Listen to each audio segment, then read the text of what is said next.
ठठो मामा ताईं ख़बर पहुचण पिया। सिंध जे यगाने सरकिश नफ़ीस ऐं हसास कलमकार सारंग चांडियो पारां बेबाक सहाफ़त जो भरम रखंदे इज़हार जी आज़ादी जो हक़ इस्तेमालु कंदे मुआशिरे मां ज़हरीली मंशियात, दहशत, बदअमनी, नाहक ऐं ॾाड़ ख़िलाफ़ मुसलसल सरापा सच लिखण जे ॾोह में नेठ रात जे सांत में रात जे रहंदड़नि मवालिन, मंशियात फ़रोशनि ऐं दादागीरनि पारां सरापा सच लिखण जे ॾोह जी सज़ा ऐं सेखट ॾींदे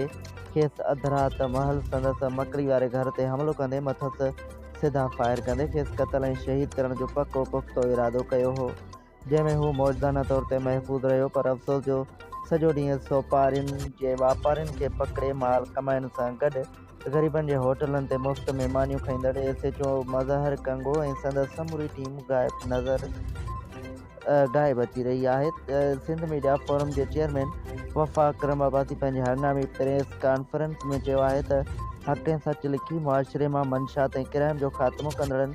समूरनि सहाफ़ियुनि ऐं कलमकारनि लाइ हुकूमती ऐं इंतिज़ामी सतह ते तहफ़्फ़ुज़ लाइ को बि बहितर बंदोबस्त न हुजण सबबि कलमकार ऐं सहाफ़ी हिसियल आहिनि।